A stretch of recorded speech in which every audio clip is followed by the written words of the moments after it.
자, 이제 적용 대상 행위부터 보겠습니다. 교재 190페이지 하단부터 나와 있고요.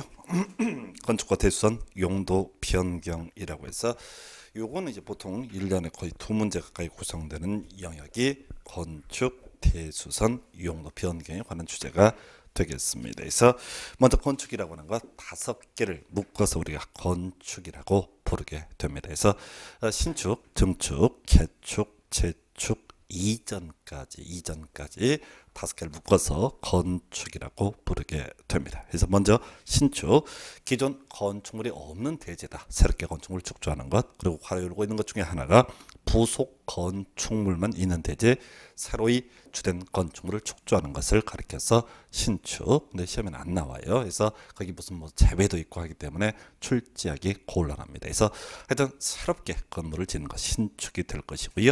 그다음에 증축, 지문 구성할 때 맨날 나오죠.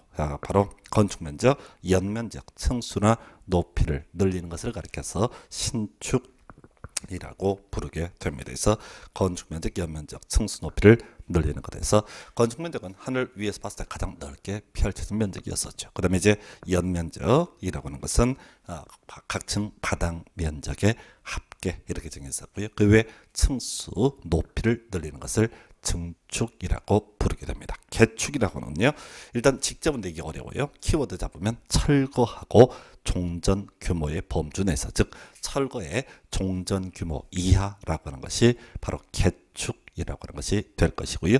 이 재축이라고 하는 거 멸실의 종전 규모 이하 이렇게 정의를 합니다. 그래서 개축과 재축의 공통점이라고 해서는 종전 규모 이하라고 하는 것이 공통점이 되게 될 것이고, 그리고 차이점이 있다라고 한다면 철거냐 멸실이냐, 요게 키워드 어떤 차이라고 볼 수 있겠습니다. 그 다음에 이제 이전이라고 하는 거, 자, 주요 구조부를 해체하지 아니하고 같은 대지 안에 다른 위치로 옮기는 것에서, 자, 우리가 건축만을 가지고 시험 문제 구성할 때는 주로 답을 뽑았던 것이 이전이라고 하는 거예요. 그래서 자, 정의를 보니까 이 주요 구조부를 해체하지 아니하고, 두 번째 같은 대지 안에 다른 위치 이렇게 되어 있단 말이죠.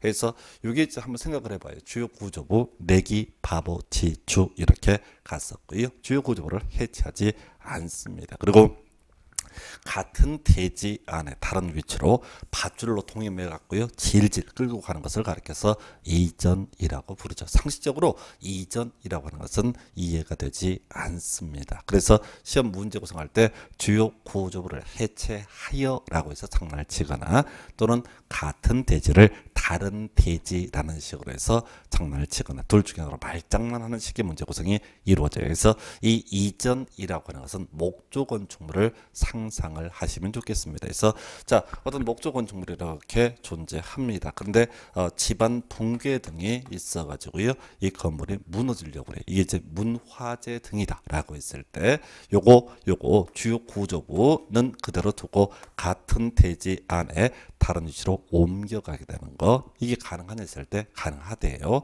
그래서 주요 구조부 내기 바보 지주는 건드리지 않고요, 기와장이나 이런 것들, 흙벽 이런 것들 다 털어내는 거예요. 그래서 밧줄로 통임하고 기준기로 천천히 하루에 약 2cm 정도씩 움직이게 되는 거, 이게 바로 이전이라는 개념이고요. 몇 달 하게 되면 몇 미터 옮겨가나 봐요. 그래서 이게 소위 이제 문화재 보수 등에서 쓰이는 기법이고요. 해서 키워드 주요 구조부를 해체하지 아니하고, 두 번째 같은 대지 안에 다른 위치로 옮기게 되는 거, 이걸 우리가 이전이라고 부르게 됩니다. 그래서 이렇게 해서 신축, 증축, 개축, 재축, 이전 보셨고요. 자, 그 중에서 신축, 증축, 개축, 개축의 관계라고 하는 것을 보게 되면 우리 외웠던 거 가지고 슈브를 쳐야 돼요. 그래서 앞에서 철거의 종전 규모 이하라고 하면 이걸 개축 이렇게 보기로 했어요. 경우 수가요, 전부 철거하고 종전 규모 이하로 축조하는 경우도 있고, 일부 철거하고 종전 규모 이하로 축조하는 경우도 있을 겁니다. 이런 것들이 개축이 되겠죠. 재축은요, 멸실의 종전 규모 이하라고 했어요. 그래서 전부 멸실이 된 상태에서 종전 규모 이하로 축조하는 것 재축이고요, 일부 멸실이 된 상태에서 종전 규모 이하로 축조하는 것도 재축으로 보게 됩니다. 한편 자, 증축은요, 건축 면적, 연면적, 층수 높이를 늘리는 것 이렇게 봤단 말이죠. 그래서 일부 철거나 일부 멸실에서 종전 규모 초과하게 되면 이걸 증축이라고 부르게 될 것이고요. 마지막 신축이라고 하는 것은 전부 철거나 전부 멸실된 상태에서 종전 규모를 초과하게 되면 이걸 우리가 신축 이렇게 정의를 하게 됩니다. 그래서 자, 이렇게 신축, 증축, 개축, 재축의 관계를 따져 물을 때 그냥 차트를 보면 정신이 없어지고요. 키워드, 자, 바로 철거의 종전 규모 이하면 개축, 멸실의 종전 규모 이하면 재축, 요거부터 정확히 세팅을 하게 되면 그 관계를 따져보는 것 딱 한 번 구성이 되는데 그렇게 어렵지 않습니다. 그래서 자, 이런 건축물의 건축을 하고자 할 때 그 신축, 증축, 개축, 재축 이전 등을 하고자 할 때 뒤에서 보겠지만 기본적으로 허가권자, 시군 구청장의 허가를 받는 게 원칙인데 소규모 건축 행위에 대해서는 신고만 해도 허가를 받는 경우, 허가를 받은 것으로 보는 경우가 존재합니다. 뒤에서 이건 확인을 하게 될 것이고요. 그래서 자, 일단 건축이라는 개념 확인을 해 봤습니다. 자, 그다음에 이제 대수선이라고 하는 거, 되게 많이 수선하게 되는 것을 대수선이라 부르게 될 것이고, 되게 많이 수선하게 되면 건축물의 안전 혹은 미관 등의 문제가 발생을 할 수 있습니다. 그래서 이런 대수선이라고 하는 것도 기본적으로 허가 받도록 하고 있고요. 일정한 경우에 신고 등을 통해서도 가능하다라고 해서 자, 여러분 교재 이제 192페이지 가서 보시게 되면 자, 거기에 이제 제일 중요한 것이 증계 재축에 해당하지 아니하는 것, 이게 제일 중요한 키워드예요. 그래서 앞에서 우리가 증축이라든가 개축이라든가 재축이라고 하는 거 기존 건축물을 전제로 이런저런 변화를 주게 되면 그게 증축이 되는 경우도 있었고 개축이 되는 경우도 있었고 재축이 되는 경우도 있습니다. 자, 그런데 대수선이라고 하는 것도 자, 되게 많이 수선한다라고 되어 있단 말이죠. 그러면 이제 기존 건축물의 존재를 전제로 하게 됩니다. 그래서 자, 이 증계 재축에 해당하지 아니하는 것이라 이게 제일 중요한 거고, 일단 세부 항목을 보게 될 텐데요. 자, 앞에서 우리 주요 구조부 내기, 바보, 지주 이렇게 공부하셨죠. 그래서 내력벽이라고 하는 거, 기둥이라고 하는 거, 바닥이라고 하는 거, 보라고 하는 거, 지붕틀, 그리고 주 계단까지 요거 건드리게 되면 바로 건축물의 안전 등의 문제가 발생할 수 있다 해서 분석 들어가면 내력벽을 증설하는 거, 예, 대수선입니다. 내력벽을 해체하는 거 대수선입니다. 규모를 불문하고 증설, 해체에 있어서는 다 대수선으로 보고 있고요. 한편 수선 또는 변경이라고 하는 거 요거 들어가게 되면은 이때는 뭐라고요? 수선이나 변경 들어가게 되면 이때는 규모가 30제곱미터 이상이 됐을 때만 대수선으로 정의를 하게 됩니다. 구조가 거의 똑같아요. 보통 증설, 해체는 숫자 제한이었고요. 수선, 변경 등은 셀 수 있다라는 전제에서 일정 규모 이상이 되면 대수선으로 보게 됩니다. 그래서 기둥을 증설, 해체하는 것 역시 대수선, 그리고 기둥을 3개 이상 수선, 변경하는 것 대수선. 그 다음에 좀 어려운 게 방화벽, 방화구획을 위한 바닥 또는 벽을 증설, 해체하거나 수선 변경하는 것 나와 있죠. 그래서 이 바닥 쪽은 뭐 면적 세기가 곤란한가 봐요. 그래서 그냥 숫자 제한 없이 수선하는 것, 변경하는 것 모두 대수선으로 규정을 하고 있습니다. 그 다음에 이제 보라고 하는 것, 보를 증설, 해체하거나 3개 이상 수선 변경하는 것 뭐 이런 게 있겠고요.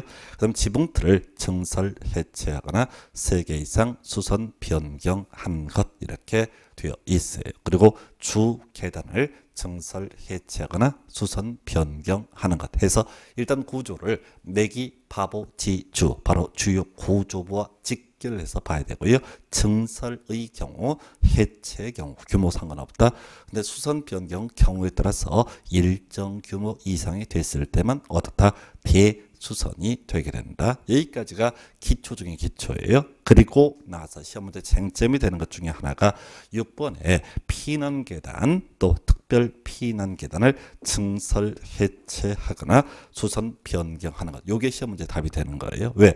우리가 공부할 때 내기, 바보, 지주 요건 줄줄 다 외우시거든. 그런데 피난 계단 또는 특별 특별 피난 계단이라고 하는 것은 주요 구조부가 아닙니다. 주요 구조부가 아닌데 요거 건드리게 되면 건축물의 안전, 미관 등의 문제가 발생할 수 있다. 특히 안전의 문제가 되는 거죠. 그래서 이 피난 계단, 특별 피난 계단은 어떤 경우로 상징하냐면 요즘은 거의 보기 힘든데 시골을 가서 한 20년쯤 이상 된 그런 건물 중에 가끔 외벽에 철제 계단이 설치되어 있는 경우가 있습니다. 그게 바로 피난 계단 또는 특별 피난 계단이에요. 그래서 이게 이제 왜 이런 게 만들어지냐면 과거에는 애초에 아주 오래전에는 이 건축물 건축할 때 출구가 하나만 돼도 괜찮다라고 이렇게 법이 돼 있었어요. 그런데 나중에 이제 화재 등이 발생했을 때 그 출구가 하나다 보니까 여러 명 다치는 문제가 발생이 되게 될 것이고 그래서 이제 한 20년 넘었습니다만서도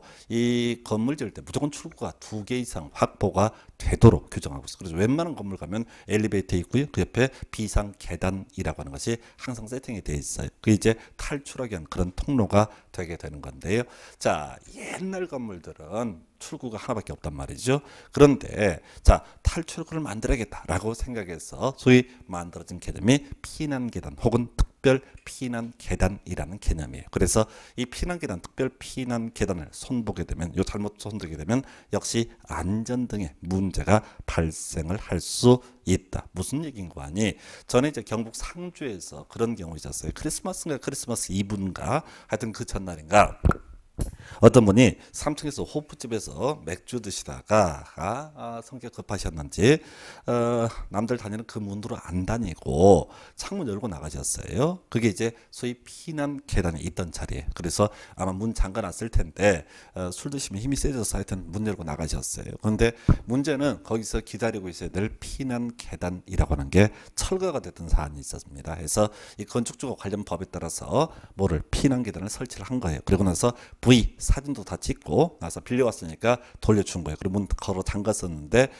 술 드신 분이 그냥 거기로 나가신 거예요. 그래서 추락하는 건 날개가 없다고 돌아가셨죠. 그 이제 왜 이게 사안이 시끄러졌냐면은 갑자기 크리스마스 이브 때 어떤 분이 실종됐다고 신문이 나왔다면 실종됐다고 휴관이 아니냐 뭐 이런 거지. 그래서 실종됐다고. 그래서 나중에 사체로 발견이 되는 거죠. 그래서 이게 이제 피난 계단 잘못 건드리기 때문에 못했다고요. 거기에 살고 있는 사람들의 안전에 문제가 발생할 수 있다. 그래서 피난 계단, 특별 피난 계단을 손보는 것도 증설에서 수선 변경하는 것도 소위 대수선으로 정의를 해서 원칙적으로 어떻게 해라 허가를 받아라 이런 구조가 되겠어요. 그래서 일단은 지금 대수선의 기본 정의를 볼 때 내기 바보 지주 요건 기본이 될 것이고 시험에 나오는 포인트 피난 계단, 특별 피난 계단을 증설 해체 수선 변경하는 것도 대수선이다 이렇게 볼 것이고 그 다음에 이제 7번 항목 다가구주택 다세대주택의 키워드 경계벽을 증설해체 수선 변경 나와 있습니다. 키워드는 아마 경계벽이 될 텐데 다가구주택은 소위 단독주택의 일종이고요. 다세대주택은 공동주택의 일종일 거예요. 자, 여기 이제 뭐가 문제가 되는 거냐면 과거에 정치했던 분 중에 김대중 장관 때 대한민국 최초로 여성 총리로 지명을 받았던 분이 있습니다. 그래서 장상 전 총리설이라고 했던 분이고요. 그분이 총리로 지명되고 나서 하여튼 이런저런 말들이 쭉 나왔는데 투기를 했네 안 했네 해서 쭉 갔는데 자, 그 당시에 낙마를 하게 된 가장 큰 이유가 바로 이 사건이에요. 그래서 뭐냐면 집을 그 당시 70몇 평짜리 2채를 샀어요. 2채를 사가지고 중간에 트고 치는 거야. 그래서 그 남편도 대학 교수고 연대 교수였어요. 그 다음에 이제 이분 이대 교수고 하다 보니까 서재가 필요한 거죠. 공간이 아주 많이 필요해서. 근데 이제 그 사람들이 책이 많아갖고 그랬었는데 어쨌는지 모르겠는데 하여튼 중간을 트고 지낸 거야. 그게 그 당시 건축법에서는 법 위반이 아니었어요. 형편 되는 분들은 다 집 2채 트고 지내고 사는 게 일반적인 모습이었어요. 근데 이 국민 법 감정에 뒤집어진 거죠. 연병을 무슨 75제곱미터도 부러워 죽겠는데 75제곱미터도 아니고 75평짜리 그걸 2채를 트고 지내 해서 그 두 분의 금실이 좋았던 게 문제지. 연세가 좀 드시게 되면 서로 쌩까고 이렇게 살아야 되는데 마지막까지 친하게 지내다 보니까 60대 넘어서 그래서 그 사람들이 겁나 배 아팠었고 그것 때문에 바로 그분이 현행법 위반은 아닌데 어쨌든 전 국민의 지탄을 받게 됩니다. 해서 그 총리에서 물러나게 되는데 그 사건 이후로 다가구주택, 다세대주택의 경계벽을 손보는 것도 대수선으로 규정을 하게 됩니다.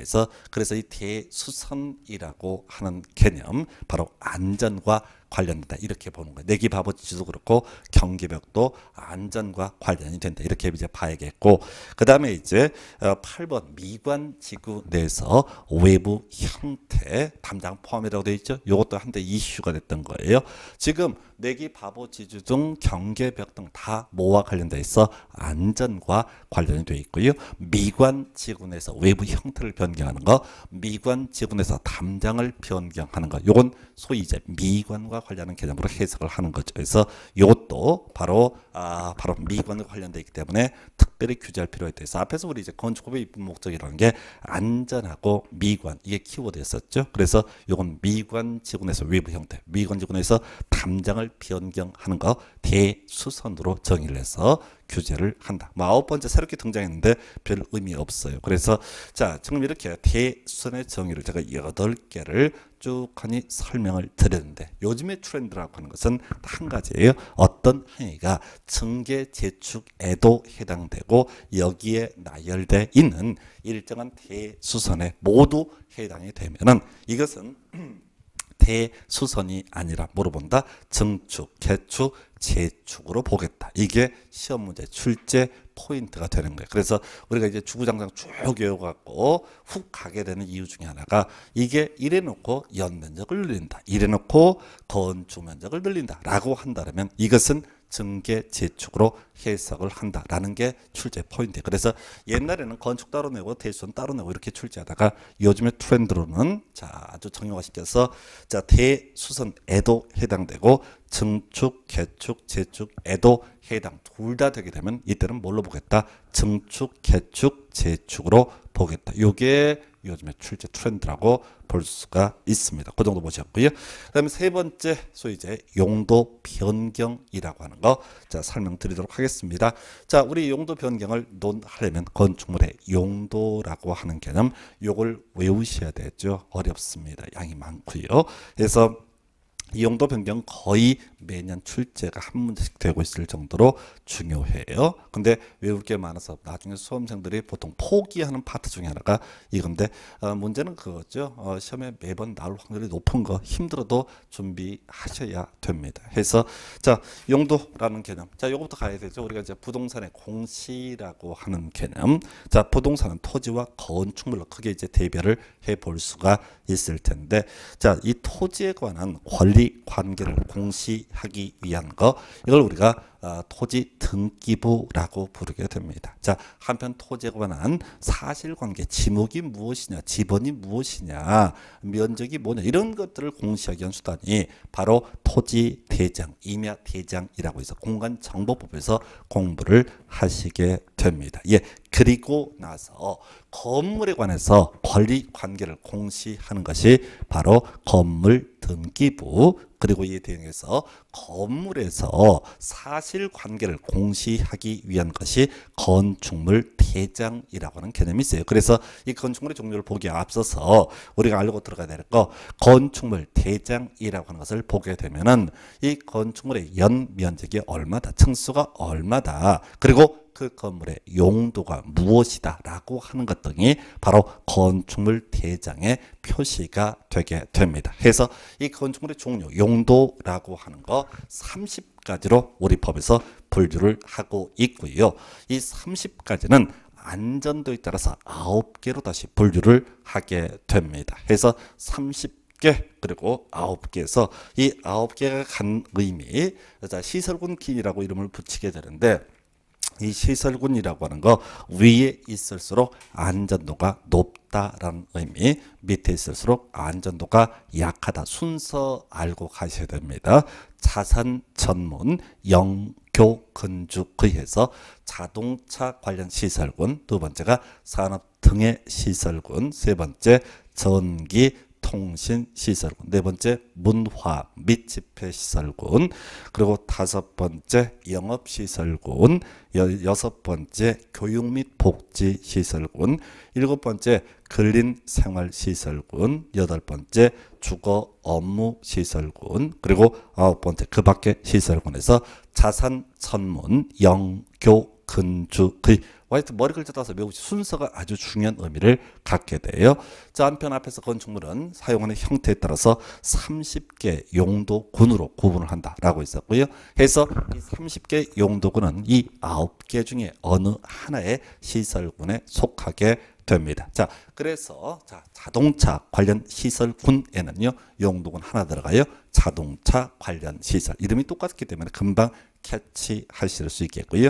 산업 등의 시설군에 7개 들어가죠. 운창공 위참여장해서 운수, 창고시설, 공장, 위험물 저장 및 처리시설, 자원순환 관련시설, 묘지 관련시설, 그리고 장례시설, 이번에 법 바뀌었죠. 그래서 거기 이제 용도군 이름이 과거에는 장례식장이었다가 법이 바뀌어서 장례시설로 용도군이 이름이 바뀌었습니다. 그래서 운창공 위참여장해서 이렇게 7개 용도군이 바로 산업 등의 시설군이 될 것이고, 세 번째 전기통신시설군에서 전기 관련해서 발전시설, 통신 관련해서 방송통신시설 이렇게 구분하고 있고요. 네 번째 시설군 문화 및 집회시설군에서 나오는 거 이름 똑같네요. 문화 및 집회시설, 이슬람, 문화, 기독교, 문화해서 종교는 인문학에서 문화의 한 현상, 그래서 종교시설은 문화 및 집회시설군으로 구분하고 있고요. 그 다음에 위락시설에서 밤의 문화 이렇게 가야 되죠. 한국인의 관광 문화해서 관광 휴게시설도 바로 문화 및 집회시설군으로 구분을 하고 있습니다. 그래서 이렇게 해서 문화 및 집회시설군이라는 개념 확인해 봤고요. 그 다음에 이제 돈 내고 물건 사는데 바로 판매시설, 영업시설군의 일종이고요. 돈 내고 운동하는데 운동시설, 영업시설군의 일종이고요.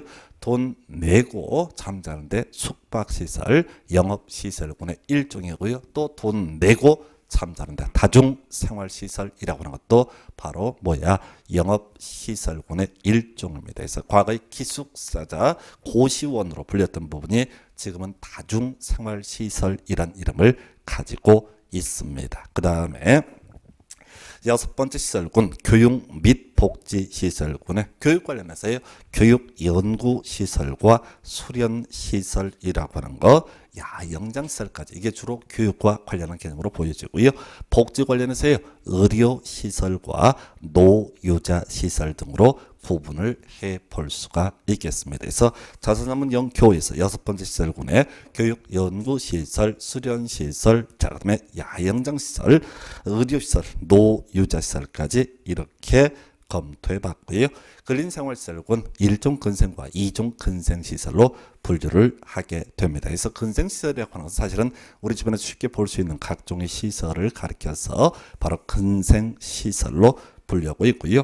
그 다음에 주거 업무시설군이라고 해서 자, 네 가지 용도군 들어갑니다. 그래서 단독주택, 공동주택, 업무시설, 그리고 교정 및 군사시설까지 네 가지 용도군이 바로 주거 업무시설군에 속하게 될 것이고요. 그 밖의 시설군에 동물 및 식물 관련 시설에서 이렇게 30개 용도군, 바로 9개 시설군 중에 어느 하나에 속하게 됩니다. 그래서 세부 용도를 이제 검토를 해봐야 되는데, 사실 세부 용도는 19회 때 시험에 나왔으니까 딱 9년 동안 출제가 되고 있지 않습니다. 다만 이 세부 용도가 부동산 학개론 영역에서 간간히 출제가 되기도 합니다. 그래서 가게 되면 자, 어떤 건축물을 주차장, 세차장, 폐차장 등의 용도로 활용하면 자동차 관련 시설, 그리고 시설군 이름은 자동차 관련 시설군이 될 것인데, 출제하는 포인트 운전학원 등, 운전학원, 정비학원은 소위 자동차 관련 시설. 이건 뭐랑 비교해야 되냐면 자산 전문 영교해서 교육 및 복지 시설군 가서 보게 되면 교육 연구 시설의 학교, 학원 들어갑니다. 근데 이 학원의 범주에 운전학원 제외라고 되어 있어요. 그래서 운전학원은 소위 교육연구시설이 아니라 바로 자동차 관련 시설로 구분을 한다. 요게 하나의 출제 포인트. 작년에 이제 부동산 학계론에서 요걸 갖고 출제가 이루어졌었죠. 그 다음에 산업등기 시설군 가운데 다 들어가서 자 운수시설, 공항, 항만 뭐 특별히 문제 안 되죠. 고속버스터미널, 철도역사 이런 것들이 운수시설로 분류가 되죠. 그 다음에 이제 창고시설 문제 없고 공장 문제 없고 자 위험물 저장 및 처리시설 요거는 주의하실 게 주유소, 석유 판매소에서 이 주유소나 석유 판매소라고 하는 것은 뭐로 바로 위험물 저장 및 처리 시설로 분류합니다. 소위 주유소가 자동차 관련 시설이 아니다라고 하는 게 논의 포인트. 주유소는 위험물 저장 및 처리 시설로 구분을 하고 있습니다. 그다음에 자원순환 관련 시설, 뭐 고물상담 문제 없고요. 오른쪽 페이지 묘지 관련 시설에 화장 시설 보호한다. 이건 어렵지 않아 보여요. 그런데 장례식장이라고 하는 거, 이 장례식장이라고 하는 것은 소위 장례시설로 분류할 뿐이지 소위 묘지 관련 시설로 구분하지 않는다. 여기 이제 문제 구성할 때 빠나지. 자, 용도, 건축물 용도군, 그리고 세부 용도 잘못 연결한 것에서 장례식장, 묘지 관련 시설에서 아주 그럴싸하게 구성이 되게 될 겁니다. 그래서 자, 그 정도. 그다음에 전기통신시설군의 전기 관련해서 발전시설이라고 하는 것이 있죠. 발전소 문제 없겠고요. 그다음 방송통신시설에 방송국, 전신, 전화국 등 큰 문제가 되지 않습니다. 그래서 이렇게 해서 자산 전까지 보셨고요. 네 번째 문화 및 집회 시설관에서 세부용도 보니까 문화 및 집회 시설에서 공연장, 전시장이 있고요. 포인트 동식물원이라고 하는 것이 문제가 되게 됩니다. 그래서 이 동식물원은 제일 하단부에 나와 있는 게 그 밖에 시설군에 동물 및 식물 관련 시설이 있는데 이 동물 및 식물 관련 시설에 축사와 작물 재배사는 포함이 되는데 이 동식물원이라고 하는 것은 동물 및 식물 관련 시설에 포함되지 않는다 해서 이 동식물원은 동물 및 식물 관련 시설이 아니라 뭐로 분류하고 있다? 문화 및 집회 시설로 분류를 하고 있다. 요거 하나 주의하셔야겠고요. 다시 돌아가서 자 문화 및 집회 시설군 중에서 종교시설 큰 이슈 없고요. 위락시설 자 17회 때 구성이 됐었죠. 카지노 영업소, 무도장, 무도학원이라고 하는 것. 그래서 카지노 영업소가 소위 관광 휴게 시설이 아니라 바로 위락시설로 구분을 하고 있고요. 자, 무도장, 나이트클럽을 얘기하는 거죠. 또 무도학원이라고 하는 거, 춤배우는 학원을 얘기합니다. 그래서 이 무도학원 바로 밑에 교육 및 복지시설군의 교육연구시설 가서 또 비교해 봐야 되죠. 학교 학원은 기본적으로 교육연구시설로 분류한다. 근데 아까 운전학원은 교육연구시설이 아니라 자동차 관련 시설, 그리고 무도학원이라고 하는 거 교육연구시설이 아니라 뭐로 분류하고 있다? 위락 시설로 구분을 하고 있습니다. 그리고 관광 휴게시설에 야외 음악당, 야외 극장이라고 하는 것도 하나의 이슈가 될 수가 있습니다. 그래서 이렇게 해서 문화 및 집회 시설군 중에서 세부 용도, 용도군은 문화 및 집회 시설, 종교시설, 위락시설, 관광 휴게시설까지 확인해 봤고요. 그 다음에 이제 영업시설군에서 돈 내고 물건 사는데 판매시설, 백화점 등이 대표값. 그 다음에 운동시설 큰 이슈 없고요. 그 다음에 자, 또 하나가 숙박시설 주의하셔야 되죠. 호텔, 콘도 등이 주연 대표값이 될 텐데 이 숙박시설은 지금 영업시설군으로 구분하고 있고요.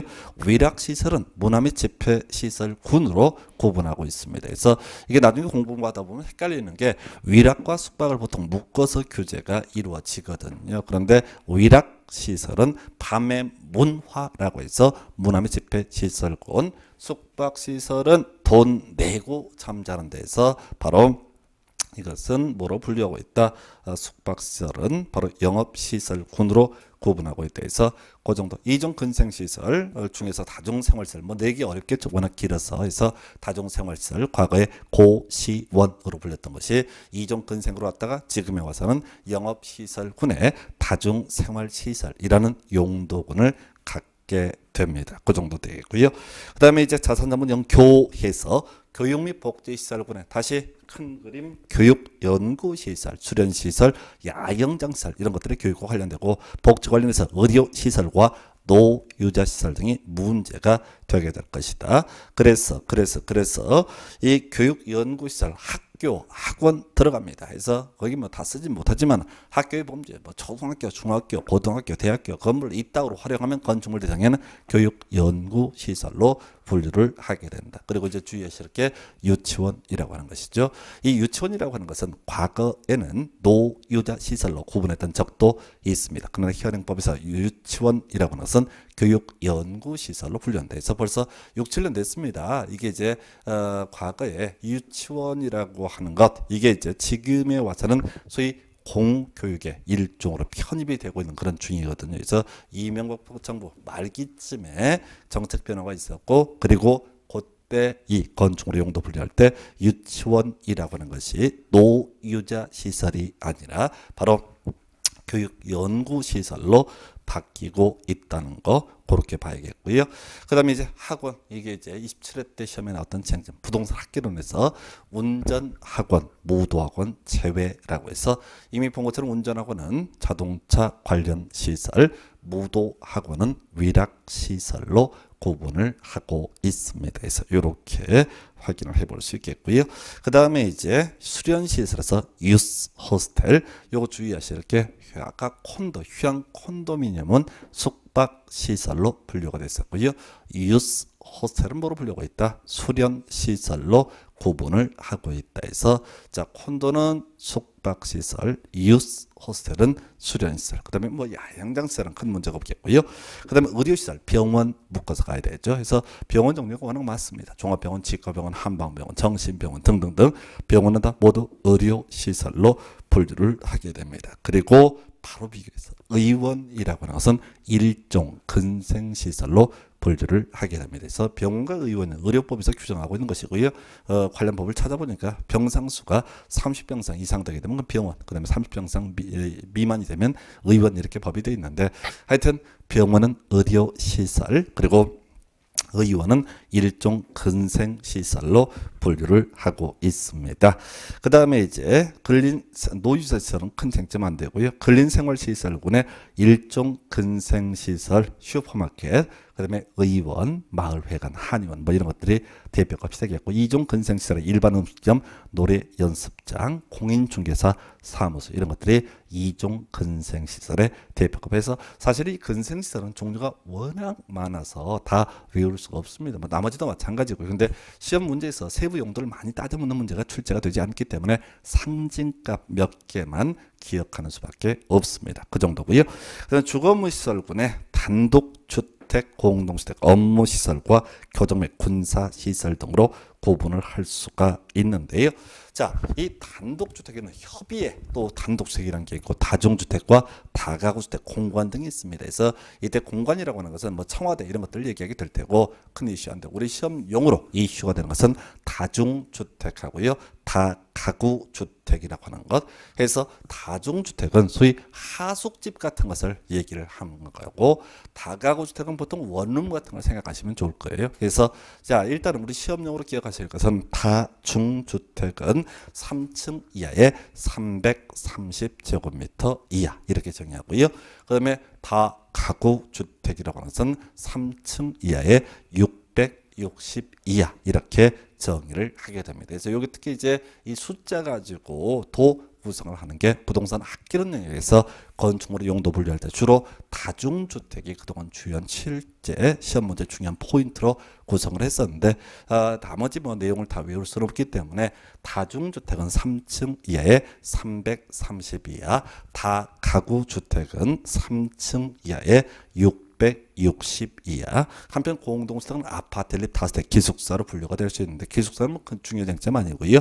자, 아파트 5개층 이상이 주거 용도로 쓰이게 되면 이걸 뭐라 부른다? 아파트라고 정의를 하게 됩니다. 그리고요, 연립과 다세대 공통적으로 4개층 이하 이렇게 정의를 하게 됩니다. 그리고 4개층 이하의 660을 초과하면 연립, 4개층 이하의 600 660제곱미터 이하가 되면은 이게 다세대라고 분류를 하게 됩니다. 그래서 하여튼 기본 정의 5개층 이상 주거용도 쓰이게 되면 아파트, 4개층 이하의 660초감 연립, 4개층 이하의 660제곱미터 이하 하게 되면은 이때는 바로 다세대라고 하는 것 이렇게 확인해 봤고요. 그 다음에 업무 시설 중에서 국가지자체 청사고요. 오피스텔이라고 하는 것이 있죠. 그래서 오피스텔은 소위 업무 시설로 분류가 되게 됩니다. 그러면 교정 및 군사시설, 교도소 등 큰 이슈가 없고요. 그 밖에 시설군에 동물 및 식물 관련 시설에서 축사와 작물 재배사 주의하실 게 동물원, 식물원 등은 문화 및 집회 시설로 분류를 하고 바로 어디로 분류하지 않는다.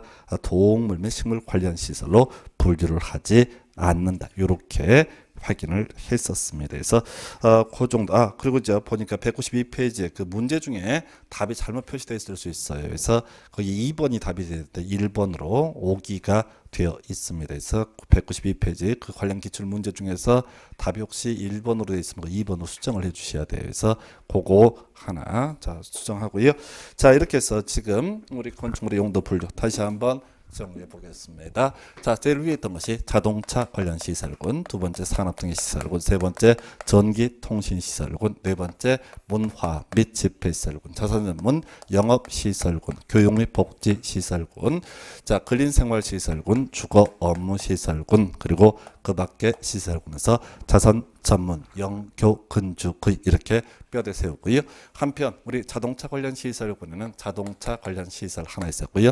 산업 등의 시설군에는 운수 시설, 창고 시설, 공장 위험물 저장 및 처리 시설, 자원순환 관련 시설, 묘지 관련 시설, 장례 시설까지 7개. 전기 통신 시설군에는 발전 시설, 방송 통신 시설, 문화 및 집회 시설군에는 문화 및 집회 시설이라고 하는 거, 그다음에 종교 시설, 그다음에 위락 시설, 그리고 관광 휴게 시설까지. 영업 시설군에는요 뭐가 있었냐면은 판매, 그다음에 운동, 그리고 숙박이라고 하는 거.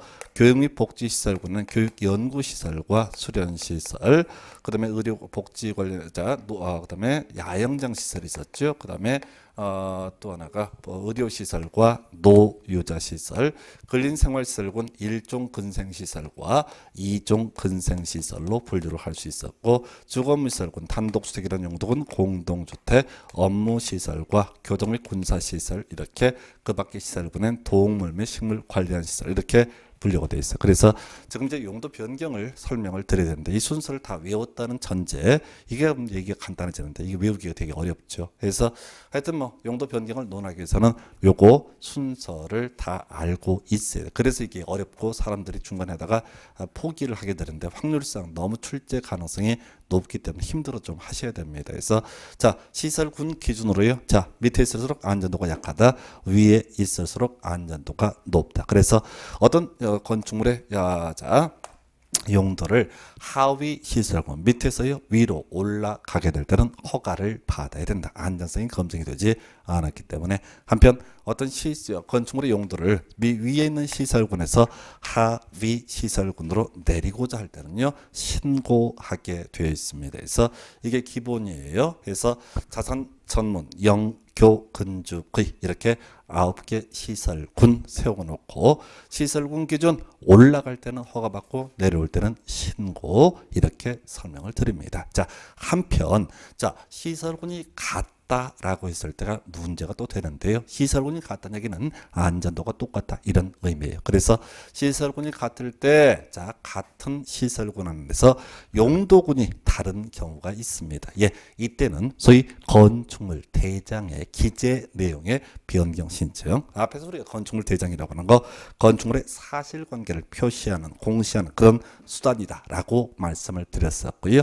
그래서 어떤 건축물 대장을 보게 되면 지금 예를 들어서 판매 시설로 되어 있는 부분이 있다고요. 자, 이 판매 시설을 예를 들어서 운동시설로 자 바꾸고자 한다라고 한다면 자 이게 이때는 어떻게 해라, 바로 건축물 대장의 기재 내용 변경을 신청하면 된다 이런 얘기가 될 것이고, 만약에 용도군이 똑같다라고 한다면 이때는 이제 건축물 대장 기재 내용 변경 신청 사태를 할 수가 없기 때문에 이때는 허용 대상 용도 변경으로 해석을 하게 됩니다. 다시요.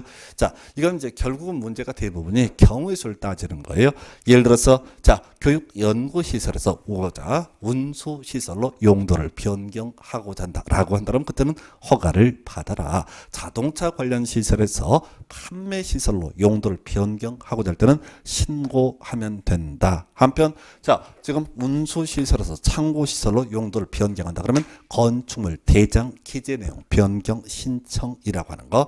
한편 창고에서 창고로 간다. 그러면 이것은 뭐라고요? 바로 허용 대상 용도 변경 이렇게 가는 거에서 시설군을 기준으로 올라갈 때 허가, 내려갈 때 신고. 같은 시설군 내에서는 소위 건축물 대장 기재 내용 변경 신청이라고 하는 거 필요하고요. 한편 같은 용도군끼리는 어떻다? 허용 대상 용도 변경. 근데 우리 교재 195페이지 하나 더 보게 되면 자, 근린 생활시설 1종 근생에서 2종 근생, 2종 근생에서 1종 근생, 소위 근린 생활시설 상호간의 용도 변경이라고 하는 것도 어떻게 해라? 바로 허용 대상 용도 변경으로 되어 있습니다. 그래서 여러분 교재 이제 거기에 몇 페이지, 194페이지 보게 되면 거의 이제 서로 다른 시설군 간의 용도 변경에서 하위 시설군에서 상위로 올릴 때는 허가를 받아라.